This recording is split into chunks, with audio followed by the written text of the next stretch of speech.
Hello, podcast friends. Are you struggling to find that perfect guest for your show? Or perhaps you've always dreamed of being a podcast guest yourself? Look no further. Podmatch is the ultimate matchmaking service for podcasters. Simply create a profile outlining your ideal guest or preferred podcast that you'd like to appear on, and let Podmatch do the rest. I personally have had amazing guests from this platform, including the one I'm featuring today. Don't wait, click on the link in the show notes and start networking today. And now, back to this week's episode. Welcome to the Real Life Momz podcast. It is time to take a break from all your to-dos and carve out this time to focus on yourself. I'm Lisa Foster, your host, and I am joined by fellow mom, fitness trainer, coach, and expert, Ashley Selman. And today we are discussing a new method of strengthening, which I'm very curious about. Its initials are BFR, which stands for blood flow restriction training. So let's get to it, Ashley. Welcome to the show. Thank you. Thanks for having me. Well, I'm really excited. As a physical therapist, I feel like I should have heard about this. Somehow I was in pediatric land for so long that I probably missed it, but I know you're going to tell us all about it. So I would love for you to talk about what is BFR training and maybe a little bit of how you even got into it. Yeah, perfect. So first of all, blood flow restriction training, I know sounds kind of scary and intimidating, which is one of the things I want to talk about today. But the thing about it, it was discovered in Japan in the 60s. And then they kind of worked with it, even with their Olympic athletes and stuff in the 60s, 70s, 80s, and sort of kept it under wraps. But then people started finding out about it in the 80s and 90s. And really the last 30 years, it's really developed into a very reputable practice. Like physical therapy uses it a lot in post-rehab situations and medical. It's really well known in the medical world to help prevent atrophy in patients that are not able to, be very active. So it's a very trusted tool despite the intimidating name.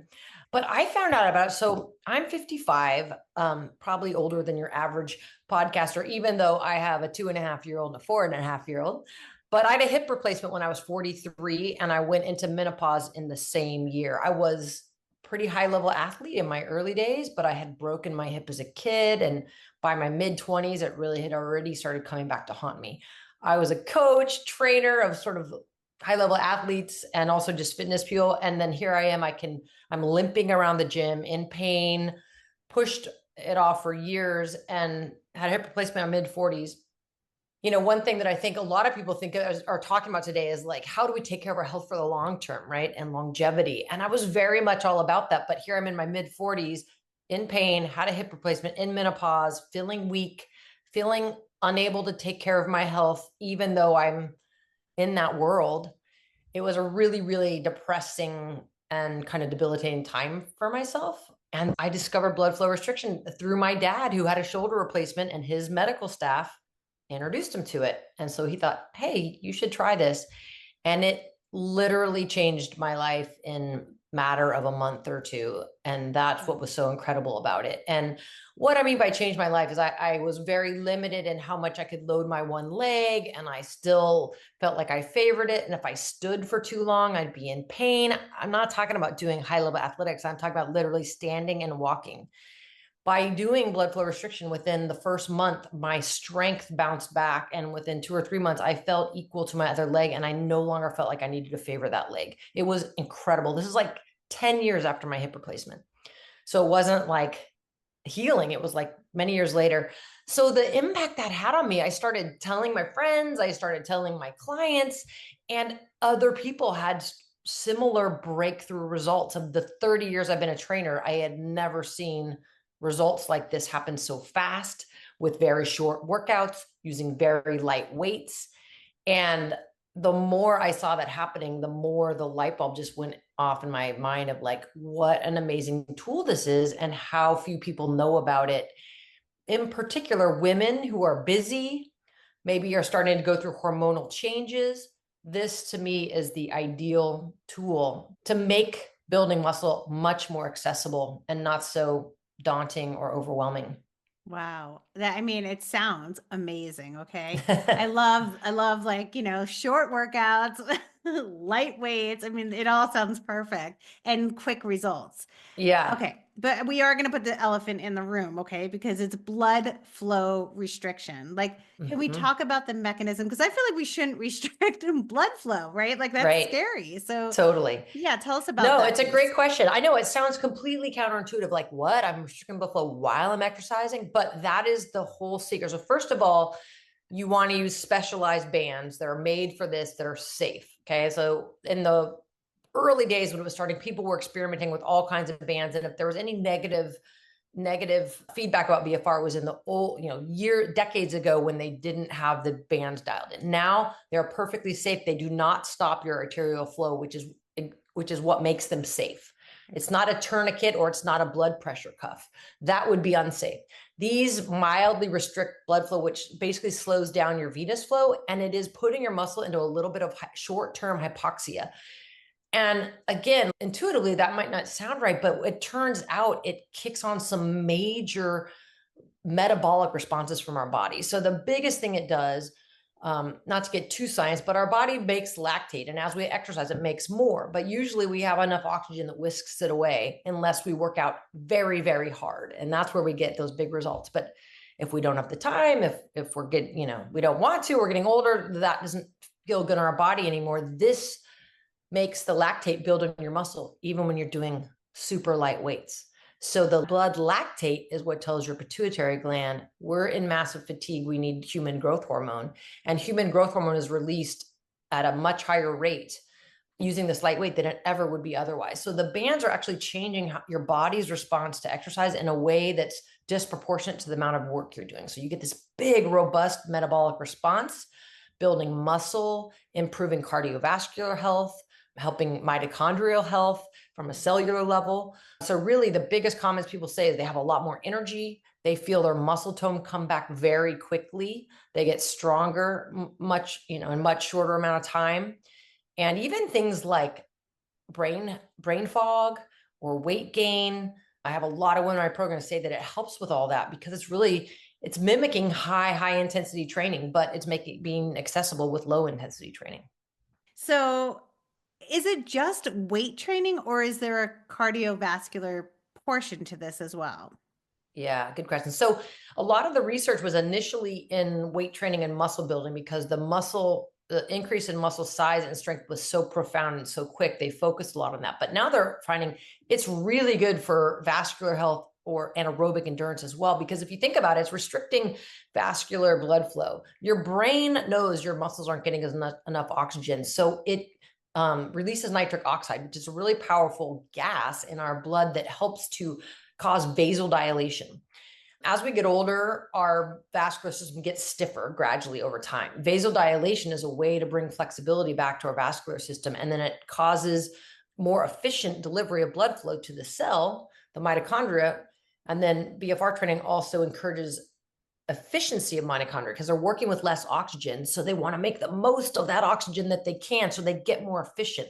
So then if you do any type of exercise, but even cardio exercise with the bands on, then you take them off, you actually have much better blood flow and it will over time decrease blood pressure and increase VO2 max.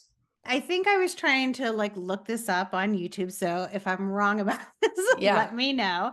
But they were also giving, I used to be a runner, right? And I say used to be because I'm also in my 50s and maybe if I do this, I can be a runner again. However, they were saying when you exercise at high altitude, they kind of gave that comparison to Mm-hmm. this, right? And that's very common for elite runners, right? To go to Mm-hmm. somewhere that's high altitude and then go back to sea level, do their race, and they're so much better. And I've experienced that because I live in Colorado Mm-hmm. and I trained for a marathon in Colorado, but I ran it in London, which was sea level.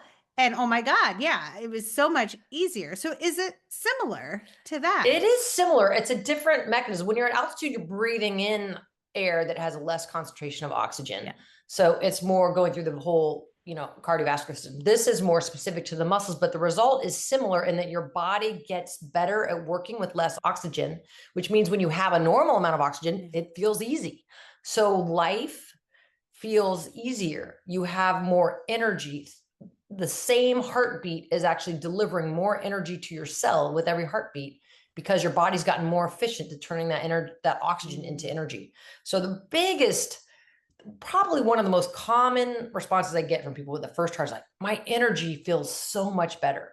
And it's because your body's just getting better at taking oxygen and turning it into energy more efficiently. So that's similar from the high altitude that you're talking about. Okay, let's also clear this up for the listeners. Is there anyone that should not do this? Are there contraindications to training this way? Yeah, that's a good question. That less than you would think, actually, but yes, there are. So some examples are if you have high blood pressure, you'd want to start getting that treated first with medication to bring it in normal ranges. Blood flow restriction increases your blood pressure about the same amount that high intensity training would. But if you're someone that's deconditioned or you have high blood pressure, you want to treat the blood pressure first. But then if you start doing blood flow restriction, your blood pressure will improve. And some people go off their medication and normalize their blood pressure. So that's good. If you've had a mastectomy or you have active lymphedema, you would want to wait a while, maybe a year after you've had a mastectomy, before you put the bands on your arms. You can still put them on your legs and still get plenty of benefit. If you have lymphedema, you would do that on the other limb that didn't have it. And maybe over time you could approach it. I have some clients that it's helped their lymphedema, but it's case by case, and you'd want to be cautious about that. I wouldn't recommend that right away. You want to get experience with it. If you have a history of blood clots, you just want to be on anti-clotting medication unless it was very, very specific to an incident, and then you're not at risk for a blood clot anyway. But the bands I use are super safe. They were created by a cardiologist, and they've done a ton of studies, and there's no research that shows any increase in blood clot or any kind of dangerous consequence from it. So really the contraindications are not a lot. Those are the main ones. So let's walk through this then. So you get these bands. Are you able to buy them? Like, are they an Amazon thing or yeah? Yeah. So there are a bunch of bands out there. The ones on Amazon's that are cheap, I would not recommend because you have no way of knowing how tight you're putting the band. And you have no way of knowing if you're actually cutting off any arterial flow or not. All the good bands are, the ones I use are $450 retail. So, but those are pretty moderate. Some are $1,000. I'd say 500 to 1,000 are the price point. For the program I do, I've tried to make that more approachable. I have a payment plan where it's $50 a month and people pay them off over 6 months, just because I know for some people that's a lot to put out initially. I guess what I would say though, as far as exercise equipment goes, it is the only piece of equipment that actually is changing how your body's responding to exercise. It's not like having another set of dumbbells or another TRX, or it's completely changing your body's response to exercise. So it'll give you the most bang for your buck of any exercise equipment you would get. And you'd actually don't need much other exercise equipment if you have these. Body weight training, exercise tubing becomes strength training, even though without the bands, I wouldn't say, that's kind of low level strength training, but this becomes actually legitimate muscle building strength training with very little equipment. What does a session look like? So the cool thing about them is the workouts are short. You only want to do, even in the beginning, you're doing like 10 minutes, but you want to build up to about 20 minutes. What I've kind of figured out through the several years I've been doing this, about 3 times a week of about 20 minutes is a really sweet spot to get really good results. The reason why it's so short is because your brain doesn't know how long you're working out for. Your brain knows what's happening at a cellular level from a metabolite standpoint in your blood, what changes are happening, what metabolites are being built up, what fatigue are you getting. And with BFR, that happens much faster because of the decrease in oxygen. So you get fatigue with very quickly, and you kind of work through the fatigue. Because you have a light weight, you can continue to work even though you have this fatigue. You can keep lifting. Like my 3-pound weights, I can keep going even though my muscles are burning.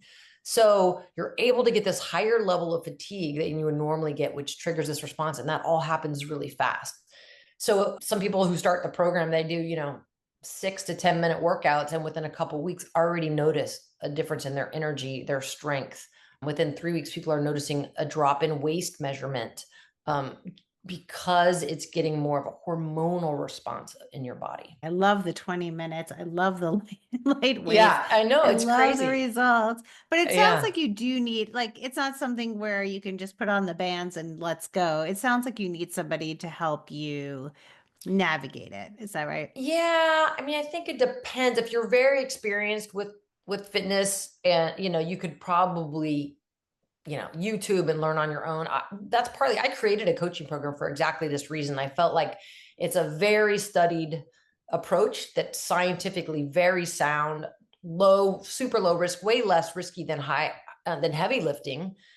But there are some specific programming parameters that are good to understand. There are certain exercise combinations that are good to help get results. So I created a program to really teach people from day one exactly how to use the bands correctly, successfully, and then give them, workouts to follow. And, people, even if they do my program 1 month or 2 months, and then can continue on their own after that once they learn the basics. So, it's up to what people, how they feel comfortable. But I do think, when I first learned about it, I got 2 different certifications. I asked every question I could because I wanted to learn exactly, what's the best way to use this to get the best results in the most efficient way possible. So that's what I try to teach. Now, is there a time like you kind of graduate from the bands that maybe you get the strength you need or the energy you need or whatever it is, and now you're strong enough to just work out, or do you always use these? Yeah, it depends. So I'm going to use them forever. It amplifies what you're doing. So if you say, okay, I got stronger now, I'm not going to use them anymore. You will get stronger. So I still lift heavier 1 day a week, but now on that day, I can lift more weights than I used to lift because BFR has gotten me stronger. But if I stopped doing BFR and just went to my heavy lifting, I would have to do more of that again to be able to maintain that level. So it would be more time, more load, more stress. So if you stop BFR, you're going to either have to increase the output of your exercise in time and intensity, or your results are going to go back down again, because it's just like any exercise. If you stopped exercising, you're not going to maintain your fitness level, right? You need to keep doing it. So with BFR, you want to keep that same stimulus that you're giving your body. You want to keep going with it. The cool thing is, because it's so short, it's actually easier to sustain a BFR program than it is a sort of quote unquote, typical or normal workout program without BFR. Yeah, exactly. I have 20 minutes 3 times a week. For sure. Yeah, you can do it from home, so that saves any commute time to the gym, which a lot of people work out from home now, but it's hard to get a heavy workout in at home that's really going to build strength. That's kind of the rub. If you really want to build strength, you kind of got to go to the gym. But with this, that's not the case. So it is really convenient. And let's get into that a little bit, because as we age and things, I'm in my 50s as well, right? Menopause, yay. Things are different, right? So this is really good for people like that, or like my husband, his knees are horrible, right? So it's kind of like he's in pain from that, and he becomes less and less mobile because he's in pain. So walking and stairs and things like that become harder. But something like this is only like 20 minutes. It could build him up quicker with less work. So tell us a little bit about just having, aging, I guess. Yeah. Let's just leave it at that. I have a good story for you that kind of encapsulates all that. So I had a client who was a good friend of mine, actually, who was a trainer years ago. So she's very fit, works out, lifts heavy, does all the right things, but her knees were bothering her. Then she also ended up having breast cancer and had to, that got resolved, but she had to go on estrogen suppressants. So she got put into menopause. So knees are bad and she's in menopause. She still tries to lift heavy, but if she goes too heavy, it hurts. And, she's gaining weight. She's just feeling like, well, everything she used to do is no longer working. She starts to implement BFR. And after 6 months, she's lost 22 pounds. She's 4'11", so that's significant. And she was already working out hard before, but she just replaced that with BFR. Lost 22 pounds. Her knee pain went away.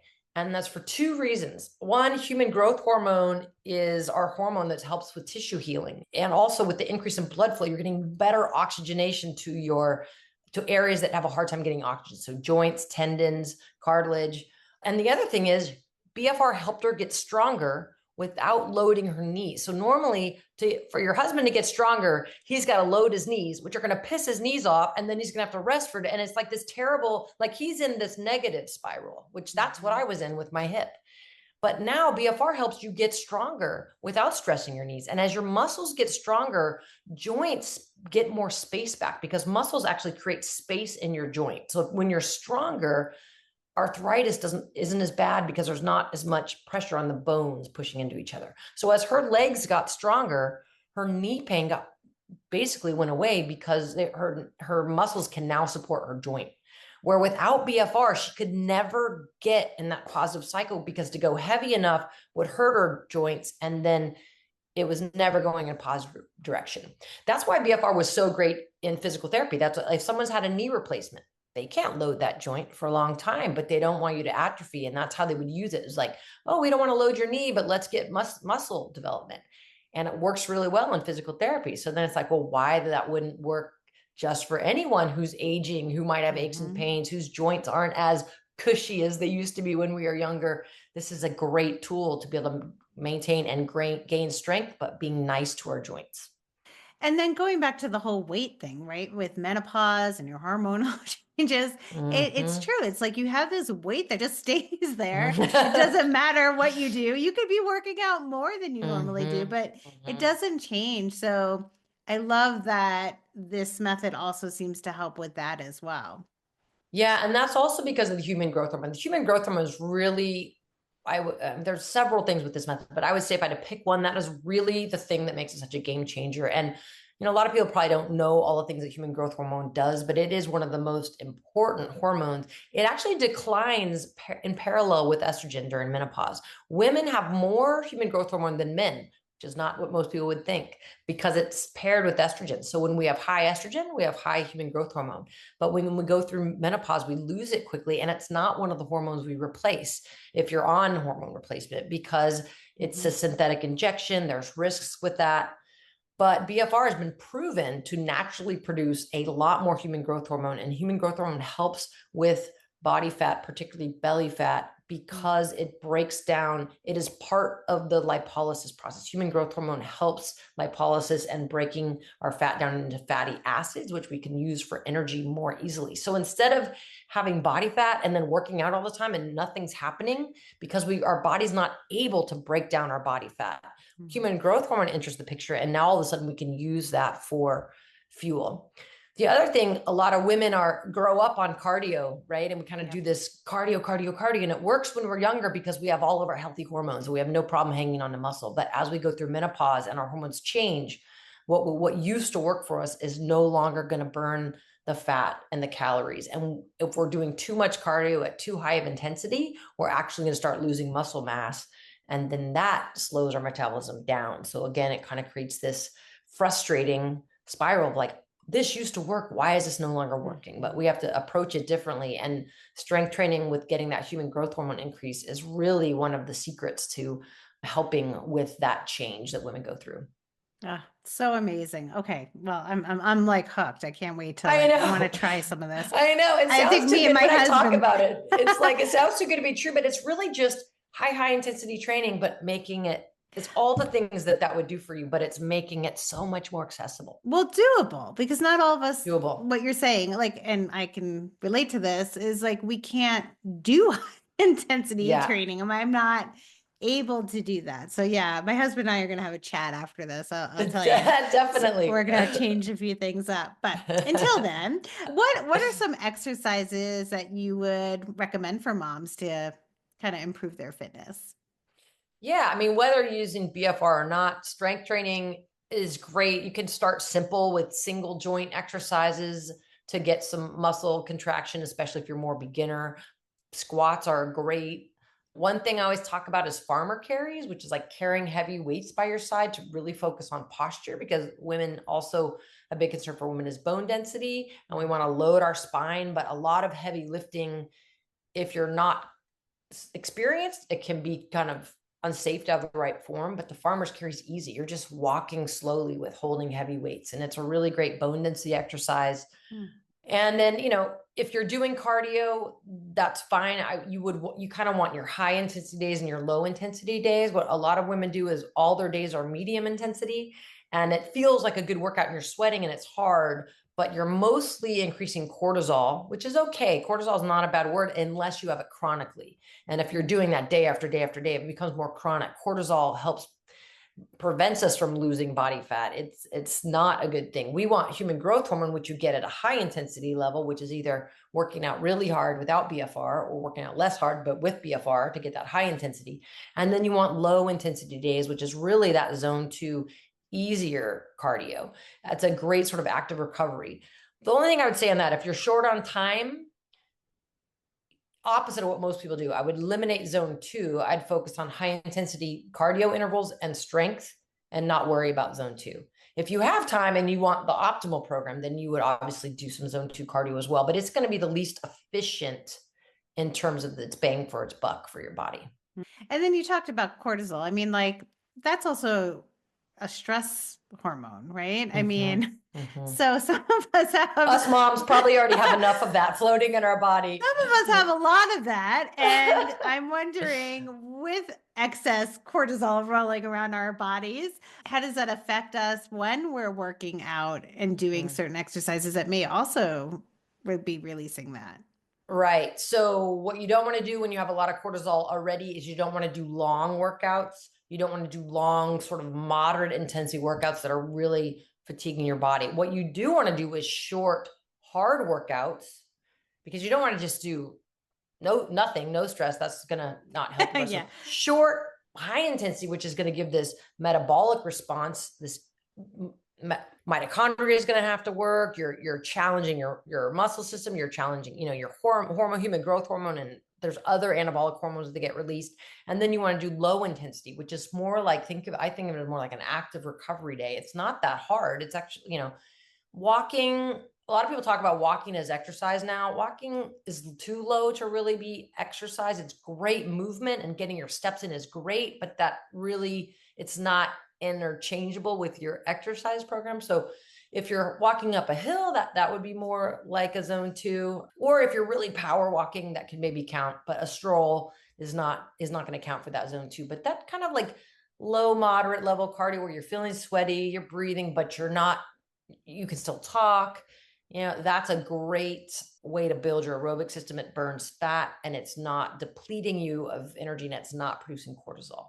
So you want the high and the low and less of the middle. Kind of opposite of what most people spend most of their time in the middle. So you want to kind of, Stacy Sims talks about this a lot. She's awesome. She's a exercise physiologist that's done a lot with women's hormones and how to train and stuff, but she talks a lot about that. She's a good resource. So tell us where listeners can find you and all the amazing things that you offer so we can all find you in your workouts. Yeah, I'd love it. So my business is called Selly Strength, SELI. It's a play on my last name. My friends call me Selly. So that's where the name came from. And mostly what I offer is a coaching program. It's $200 a month, 12 workouts a month, live, Zoom, or recorded. You can choose. There's coaching calls in there. So it's not a streaming service like Peloton or something. You actually have a coach. It's actually a program you follow. And it's all with the BFR bands. And we just finished actually a 6-month women's study that we did within our group. And I was kind of nervous to do it because if it didn't come out well, I'd be like, well, but it went great. We got some really, really amazing results. So I feel very confident. It's like a great program. It really works. It's efficient, 3 times, 20 minutes a week. That's the main thing I offer. I also just sell bands like you could find other places, but if you buy bands from me, I give some free content to help you get started. So that's one way to get started. If you don't want to do the full coaching, but you want to get, a few instructional videos of how to use the band and what are some exercises you can do. My website's sellystrength.com, and I'm also on Instagram at sellystrength. So those are the best ways to find me. Great. I love that. All right. So what is one thing after people turn off this podcast you want them to start doing today? I know there's so much pressure on moms to do all the right things. That's one thing that I feel like there's so much information out there for women. Do this and do that and do this. And so sometimes when I'm talking about my program, I feel like it just sounds like another thing. So I want to first say, don't put so much pressure on yourself. Find one thing that you really enjoy and make that time yours to really enjoy and find value in so that it recharges you for all the things on your to-do list. Yeah. Decrease the pressure, decrease the cortisol. Exactly. All that is perfect to get that growth hormone up, right? Exactly. Well, thank you so much for sharing this information. I mean, like I said, I was unfamiliar when I was in the whole physical therapy world. So I'm sure this is really going to help somebody that is listening, and that person might be me and my husband. I hope so. This is really I own a gym, and this is really a passion project of mine. I wasn't looking to start a business per se, but it just changed my life so much. And I saw its potential that I just wanted to try to get it out there a little more. Awesome. Well, you're helping so many people. Thank you, Lisa. Thank you for joining us for this episode. It was so interesting to learn more about the BFR training. And if you want to learn more about Ashley and all the things that she offers, just click on the link in the show notes. And until next week, keep carving out time for yourself and keep putting yourself on top of your to do list.